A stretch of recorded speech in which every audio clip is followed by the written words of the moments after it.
Welcome to PLMA Live. I'm your host, Joe Azzinaro.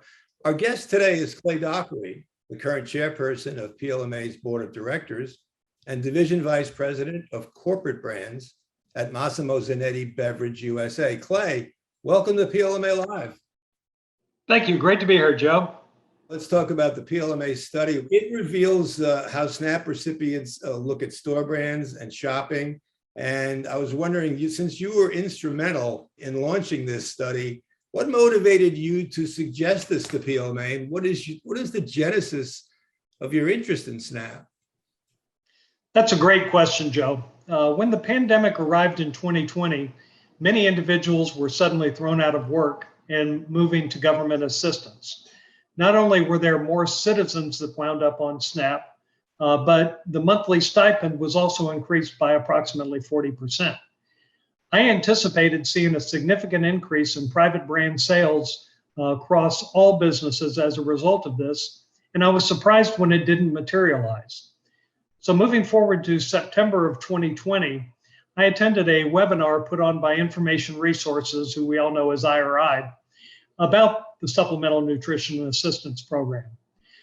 I was quite surprised at some of the takeaways from the webinar, specifically that SNAP shoppers tend to be more brand loyal than other shoppers. The IRI report indicated that SNAP recipients lagged non-SNAP shoppers' private brand penetration by 1%. Within those specific product categories, we're talking about $800 million per share point of SNAP dollars available.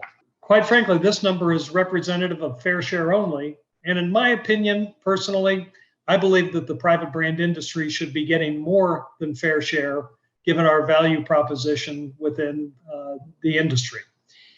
And I also would say that I'm quite sure that most people in the industry are aware that the Biden administration made the temporary increase permanent just this week.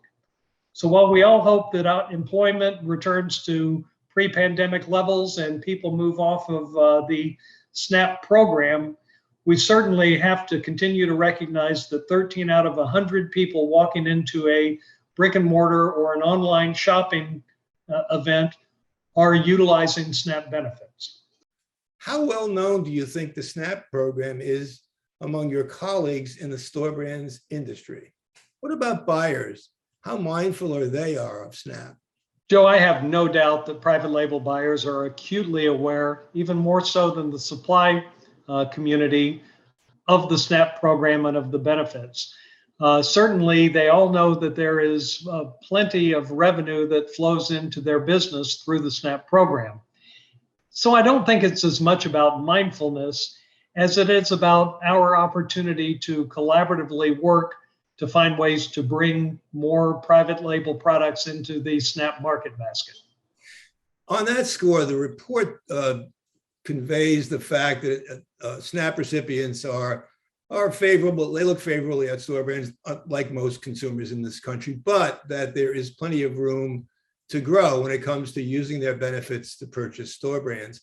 What are some of the challenges to getting that done? I think the report from PLMA is very encouraging. Not only are the SNAP recipients aware of private brand, but they're scoring those products very high on value, quality, and purchase satisfaction. So we know that they are fully committed to private brand. But as positive as the results are from the PLMA study, there are interesting facts in the IRI report that present a contrarian point of view.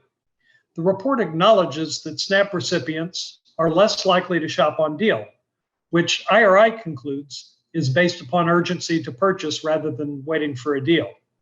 While that may play a role, I don't think that that is an accurate reflection of what's going on.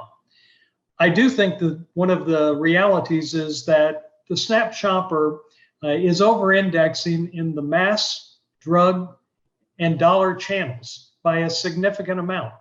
And those channels are by and large EDLP and less reliant on promotions. So that may be one factor that's driving that decision. The other factor, which I'm certainly concerned about, is whether or not purchase behavior has become habitual where they have a certain brand set in mind and they're shopping that without consideration of price comparison. The PLMA report suggests several ways that retailers can get their SNAP customers to buy more store brands. Do you agree with these suggestions, and do you have your own strategies to spur growth? The suggestions are very interesting. We've seen a very common pattern between PLMA's study and the IRI webinar that suggests that meal solutions may be one of our biggest opportunities. And again, this would require collaboration with retailers and with multiple private brand manufacturers whose products have high market basket affinity. The other real concern I have that we have to tackle as an industry is that SNAP shoppers, like all shoppers, are moving to more online e-commerce purchases. Over the last 2 4-week periods, we have actually seen a higher percentage of SNAP recipients shop online than non-SNAP shoppers. And this is a real concern because we found that private brand is very, very heavily underrepresented in the e-commerce space versus brick and mortar. So as an industry, I don't think that we can focus on solving one issue without focusing on both issues, both increasing our market basket online and figuring out the e-commerce and online platforms. Finally, thanks to you, Clay, we've got this ball started on SNAP. What more can we do as an association? What more can private label suppliers do to encourage more store brand purchase by SNAP recipients? I think the biggest opportunity we have is to figure out the public-private partnership that is necessary to really bring this reality forward. It was amazing to me in the PLMA survey that one of the highest ranking comments from consumers was the fact that they didn't know if private label products were actually SNAP eligible. Right. And we know that SNAP is actually category accessible. Anything within certain categories can be purchased by shoppers. So one opportunity we have is to use the collective strength of our manufacturing community, our retailer community, to reach out to government officials in the legislative branch and really talk through the opportunity to help those in need get higher quality, nutritious, safe food at a value which can stretch those SNAP dollars even further. Thank you, Clay, for joining us today and sharing your insights with us. Thank you for having me. It's been a real pleasure, Joe. And thank you for joining us today. We'll see you next time on PLMA Live for another exclusive interview.